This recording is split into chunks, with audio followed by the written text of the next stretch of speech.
네, 오늘 3부는 이분과 함께 하겠습니다. 서울시장 선거에 도전장을 내민 분인데요. 전현희 더불어민주당 의원 모셨습니다. 어서 오세요. 안녕하세요. 왜 출마를 결심하셨습니까? 서울 시민들을 더 행복하게 만드는데 네. 제가 가장 잘할 수 있다 그런 생각을 했고요. 그동안의 제 경험, 경력 이런 것이 서울시장을 위해서 준비되어 왔다 그렇게 생각이 듭니다. 그래요.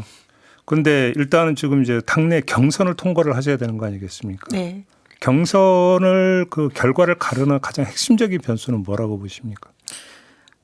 이번 지방선거는 내란 종식 그리고 이재명 정부의 성과를 우리 국민들에게 심판받는 그런 선거다 생각합니다. 그래서 이 두 가지 변수가 가장 중요한 변수이고요.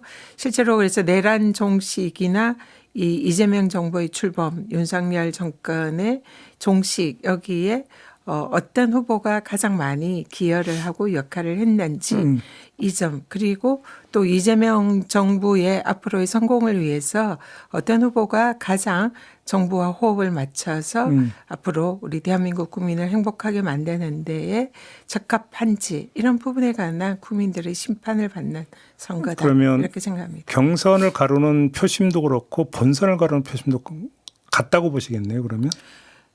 당원들이 우리 경선에서는 주로 이제 선택을 하게 되는데요. 지금 당원들 숫자도 워낙 많고 그리고 우리 민주당의 당원과 지지자들의 표심이 전체적으로 볼 때 국민들의 이런 표심과 거의 일치하고 있다 이렇게 생각하고요. 그래서 경선과 본선의 이 중요한 쟁점이 별반 다르지 않을 거다 이렇게 생각합니다. 저희가 지난주에 김영배 의원하고 이제 그 경선 룰을 이야기를 했는데 이제 김영배 의원이 저희 방송에서 제기한 문제가 있는데 의원님도 그날 또 똑같은 문제를 제기를 하셨더라고요. 그러니까 예비 경선을 통해서 3명으로 추리는데 예비 경선을 위해서 이제 그 판단의 근거를 제시를 해줘야 되는데 김영배 의원은 온라인 토론 2번밖에 없다. 이렇게 말씀하셨거든요. 그게 맞는 겁니까? 그때 당시에 언론에 알려진 걸로는 예비 경선 때 온라인 토론 2번을 하고 예. 경선을 한다 이렇게 이제 알려져 있었는데요.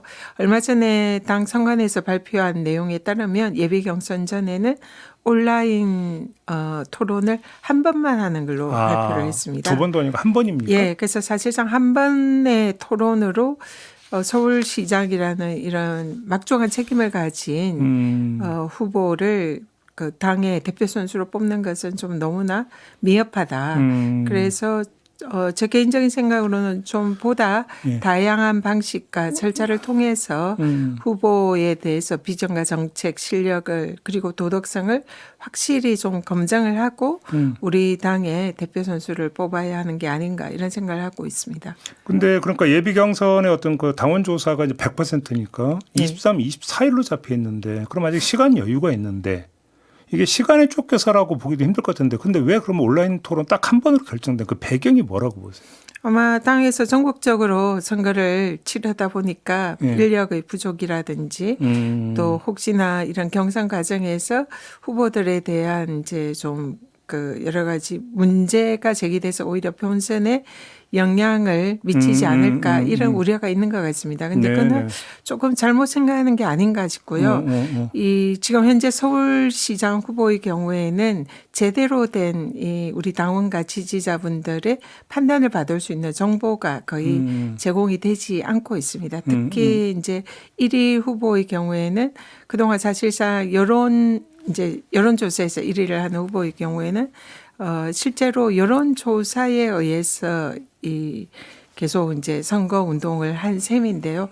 그러다 보니까 이제 이 뭐 후보를 포함해서 모든 후보들이 우리 서울시를 위한 어떤 정책과 비전을 가지고 있는지 그리고 아까 말씀드린 내란 청산에 어떤 역할을 했는지 사법개혁이나 당의 개혁 과제에서 어떤 생각을 갖고 있는지 이재명 정부의 성공에 대해서 어떤 비전을 가지고 뒷받침할 건지 이 부분에 대한 정보가 우리 당원들에게 충분히 주어져야 된다. 그렇게 생각하고 있습니다. 혹시 그러면 그런 의사를 선관위 전달하셨습니까?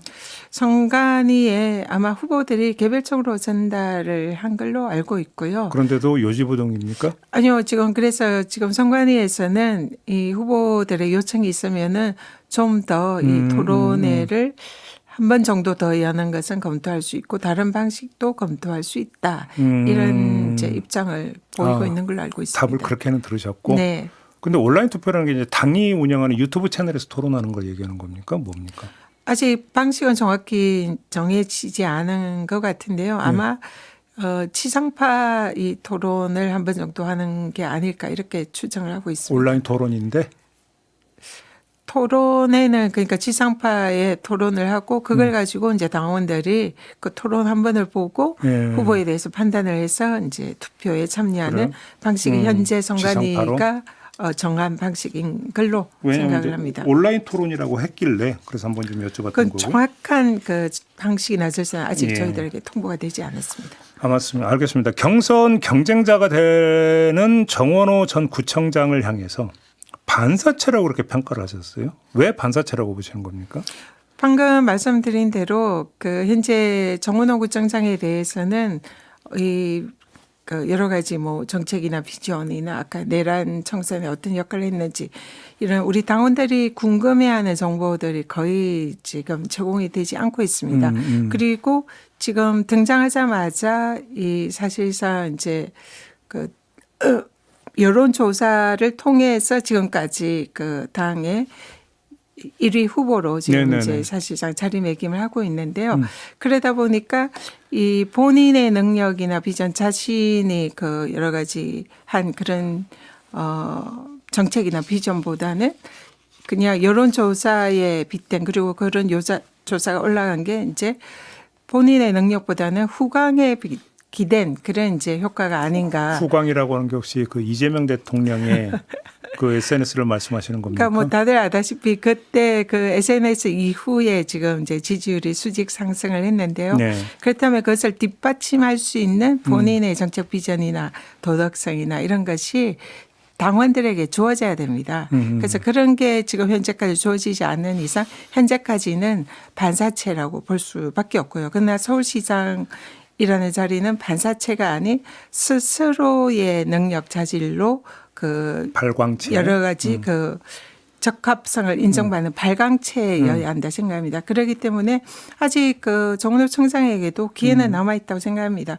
본인이 반사체가 아닌 발광체라는 것을 우리 당원들과 지지자들에게 입증을 해야 되는 거죠. 그런 차원에서도 당내 경선에서 그런 기회가 제대로 주어지는 것이 매우 중요하다 이렇게 생각합니다. 그런데 정원호 전 구청장의 부상을 단지 이재명 대통령의 SNS만으로 진단하는 것은 좀 문제가 좀 있어 보이고 왜냐하면 그 전에도 좀 여론조사상 잡힌 부분이 있었기 때문에 그런데 시민들이 왜 주목한다고 생각하십니까? 그럼 정원호 전 구청장에 대해서는. 아무래도 기존의 정치권에 있지 않은 그런 참신함, 새로움에 대한 그 시민들이나 이제 국민들의 반응이다 생각하고요. 그동안 서울시장 선거에서 그런 현상이 많았던 걸로 알고 있습니다. 알겠습니다. 그래서 그런 부분이 아마 점수를 많이 따지 않나 이렇게 생각합니다. 근데 그 부분도 새로움이나 참신함이 과연 이제 진짜로 그런지 그리고 거기에 대해서 이제 어떤 특별한 점이 있는지 이런 부분에 관해서는 좀 더 많은 정보가 주어지는 게 맞다 생각합니다. 그런데 이제 문제는 그 최종적으로 본선이잖아요. 근데 지금 오세훈 시장 문제가 이제 그 국민의힘 안에서 이제 불거졌습니다. 일단 공천 신청을 안 했습니다. 그럼에도 불구하고 최종적으로 결국 또 시장 후보가 될 거라고 전망하십니까? 어떻게 보세요? 오세훈 시장이 지금 일종의 승부수를 띄웠다 생각합니다. 지금 상황에서는 국민의힘이 윤어게인을 단절하지 못하고 여러 가지 지지율이 폭락하고 있는 상황에서 서울시장에 나선다 한들 좀 쉽지는 않을 거다 그런 생각이 들고 이런 부분에 관해서 당내에 좀 윤어게인을 단절하는 그리고 노선을 달리하는 그런 방향이 정리가 되어야만이 본인의 서울시장 선거에서도 경쟁력이 있다라고 판단을 하는 것 같고요. 네네. 그래서 그게 아니라면은 좀 쉽지 않다라는 그런 판단하에 강력하게 당의 이런 변화를 요구하는 승부수를 던진 거다 그렇게 봅니다. 하여간 그래서 관철을 시키고 결국은 국민의힘 후보가 될 거라고 보시는 거고요. 지금 현재 국민의힘에서는 기존의 현직 국회의원들이 사실상 출마를 하지 않겠다라는 의사를 표명한 상황에서는 오세훈 시장 외에는 사실상 대안이 없지 않나. 그렇기 때문에 국민의힘이 결국은 오세훈 시장의 그런 말에 좀 귀를 기울이지 않을까 그런 생각입니다. 그렇게 보시는 거고요. 근데 지금 그 의원님이 1호 공약으로 내세운 게 DDP 해체예요. 왜 이거를 그러니까 가장 앞순위에 놓았던 겁니까? 불가피하다 생각합니다. 오세훈 시장이 지금 강북 전성시대를 뒤늦게 내세우고 있는데요. 그 전성시대를 할 수 있는 그런 핵심 동력이 없습니다. 동대문의 경우에는 지금 DDP가 있는 자리가 어떻게 보면 이 강북의 심장부에 해당되는 옛날에 그런 동대문 자리다. 운동장 자리죠. 예. 그래서 과거에 우리 동대문 운동장 야구의 성지라고 불렸고요. 그때 그렇죠. 당시는 그 동대문 운동장을 중심으로 그 일대 상가들이 굉장히 활성화되어 있었고 강북에서도 강남에 못지않는 그런 상권이 조성이 되어 있었다 생각합니다. 근데 지금은 꼭 DDP 문제는 아니지만 여러 가지 그 소비 패턴의 변화라든지 온라인 쇼핑의 이제 그 흐름으로 그런 게 이제 동대문 상권의 침체된 원인이 되었습니다. 그래서 그 부분에 대해서 다시 동대문 상권을 부활시킬 수 있는 특단의 조치가 필요한데요. 그게 제가 대안으로 제시하는 것이 이 복합돔 아레나 건설입니다. 지금 그 이번에 그 BTS가 광장에서 공연을 하지 않습니까? 근데 광화문 광장에서 공연을 한 이유가 서울의 그런 BTS급 세계적인 아티스트들의 공연을 유치할 수 있는 대형 공연장이 없기 때문입니다. 지금 고척돔이라든지 이런 돔의 경우에는 대부분 2만 석 이하 규모고요. BTS 정도가 공연을 하려면은 약 5만 석 이상의 규모가 되어야 그 수용을 할 수가 있다고 합니다. 잠실돔 건립 계획 나왔잖아요. 잠실돔의 경우에도 3만 석 이하의 규모이고요. BTS급이 공연하기에는 여전히 부족합니다. 그리고 일본의 경우에는 이런 아레나가 약 40개 정도 있다고 합니다. 그런데 우리나라의 경우에는 이 K-팝이라는 세계적인 이 아티스트들을 보유하고 있는 그런 나라이지만 이 K-팝 산업을 살리지 못하고 있습니다. BTS가 한 번 공연을 하면은 이게 국제기관의 이 연구 결과로는 1회 공연에 약 1조 2천억의 부가적 가치를 창출한다고 합니다. 의원님 구상은 그런 거네요. 그래서 여기서 공연 이런 거 아레나로 만약에 활용을 하면 그러니까 많은 사람들이 찾아올 것이고 그냥 공연만 보고 돌아가는 게 아니라 또 그 상가에 들러가지고 뭐 쇼핑도 할 수 있고 연결이 되지 않겠느냐. 맞습니다. 먹고 자고 쇼핑하고 또 지금 K-뷰티가 전 세계 붐이지 않습니까? 와서 K-뷰티나 그리고 의료 관광이나 또 그 일대에 있는 고궁이라든지 이런 데에 많은 관광을 할 수가 있고요. 그 근처에 있는 이제 동대문 패션 의류상가라든지 보석상가 이런 데 그리고 광장시장의 먹거리 이런 부분에 대해서 같이 산업 연관 효과를 이룰 수 있고요.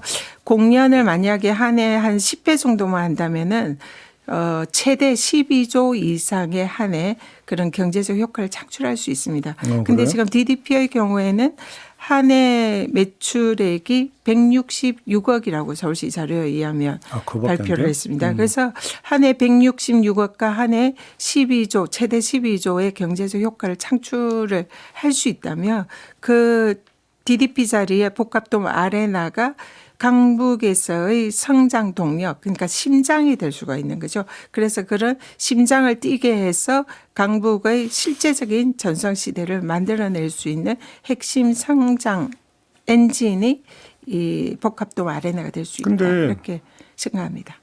그 서울 시민은 혈세가 들어가서 지금 건립이 된 거잖아요. 네. 그럼 부수는 건 너무 아깝지 않나요? 어떻게 좀 활용할 수 있는 방법은 없는 겁니까?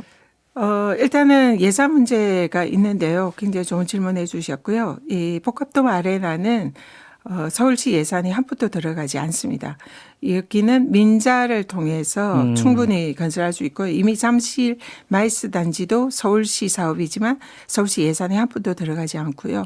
약 2조 이상의 그 예산이 민자를 통해서 지금 다 해결하고 지금 추진을 하고 있습니다. 그렇기 때문에 여기서도 서울시 예산 한 푼 들이지 않고 민자를 통해서 할 수 있고 그만큼 수익이 많이 나올 수 있기 때문에 아마 참여하려는 이런 회사들이 국내뿐만 아니라 전 세계에 굉장히 많을 거다 이렇게 생각을 합니다. 그렇기 때문에 그런 예산 문제 걱정 안 하셔도 되고요. 그렇지만 DDP라는 이 건축물이 아깝지 않느냐 저도 공감합니다. 그렇지만 DDP가 내부에 실용성이 거의 없습니다. 그래서 일종의 그 안이 미로처럼 되어 있고 공간이 매우 좁아요. 그래서 안에 들어가서 뭔가 실용적으로 그 건축물을 사용하는 것은 지금 이제 미흡해서 그래서 매출액이 한 266억 정도밖에 나오지 않는데요. 활용 방안을 강구하는데 너무 한계가 많다. 예, 실제적으로 바깥에 와서 사진 찍고 가는 일종의 대형 조각물 비슷한 그런 역할을 하고 있는 거죠. 그래서 그런 문제점 때문에 여기에 진짜 사람들이 어울려서 사람들이에게 좀 더 뭔가 더 많은 혜택을 돌려주는 공간으로 만들자 생각에 복합돔 아레나를 구성했고요. 정말 이제 만약에 이것이 힘들다. 우리 그 서울 시민들이 그래도 DDP를 보존할 필요성이 있다면 대안도 있습니다. 지금 현재 성동에 그 용답동 지역에 그 차량 기지랑 물 재생센터가 네네. 있는 부지가 있는데요. 여기가 약 26만 평 되는 굉장히 큰 부지입니다. 그래서 여기를 지금 지하화하고요. 이 지상공원이 그러면은 얼마든지 이 복합돔 아레나를 건설할 수 있는 공간이 형성이 됩니다. 그래서 거기에도 짓는 방안을 지금 대안으로 같이 준비를 하고 있습니다. 모신 김에 이 문제까지 여쭙고 마무리해야 될 것 같은데 국회 법사위원이시잖아요. 이재명 대통령이 나만 진리라는 태도는 극한적 대립과 실패의 원인이 될 수 있다라는 메시지를 냈는데 언론은 이거를 가지고 지금 그 공소총 중수청 그 설치 법안 이거를 두고 지금 나타나는 당내 어떤 특히 법사위 쪽의 움직임에 대한 메시지 아니냐 이렇게 지금 해석을 하고 있거든요. 어떻게 받아들이십니까? 지금 그 일단은 정부에서 검찰개혁법이 다시 새로 입법을 해서 네. 국회에 송부가 됐습니다. 그래서 법사위에서 여기에 대해서 논의를 이제 곧 시작을 할 건데요. 아직 확정적으로 법사위에서 논의를 했거나 절차를 밟은 것은 아니고요. 법사위 의원들 중에서 몇 분이 공개적으로 지금 정부에서 온 법안이 좀 문제가 있다라는 말씀을 하고 계십니다. 그래서 아직 법사위에서 전체적으로 그걸 검토하거나 절차를 밟은 것은 아니다 이런 말씀드리고요. 법사위 전체 의견으로 간주하면 안 된다. 네. 예. 그리고 개인적으로는 지금 첫 번째 법안보다는 상당히 진일보한 이런 안을 이제 국회에 정부가 제출을 했습니다. 그래서 지금 기존의 중수청을 이원화하는 것을 일원화로 했고 또 기존의 9개 범죄 대상을 6개 범죄로 축소를 했고요. 그리고 검사들이 이제 파면을 할 수 파면까지 있는 할수 이런 있게. 근거까지 해서 상당히 진일보한 그런 법안이다 생각합니다. 그렇지만 국민들이 검찰 개혁을 요구할 때는 지난번에 이제 등자를 법안에 둬가지고 사실상 검찰의 수사권을 법무부에서 시행령으로 넓혔던 그런 이제 악몽이 있지 않습니까? 그런 부분에 대해서 이제 좀 더 그래서 국민들께서는 법안 자체가 검찰 개혁의 취지에 맞는 그런 법으로 됐으면 좋겠다 이런 이제 희망을 많이 가지고 계시고요. 그래서 앞으로 법사위에서 논의할 때 이런 부분에 관해서도 국민들의 요청이라든지 또 정부와 또 소통을 해서 네. 그 좀 더 조화로운 방안을 찾아보도록 하겠습니다. 알겠습니다. 오늘 말씀 여기까지 들어야 될 것 같네요. 고맙습니다, 의원님. 네, 감사합니다. 네, 전현희 더불어민주당 의원이었습니다.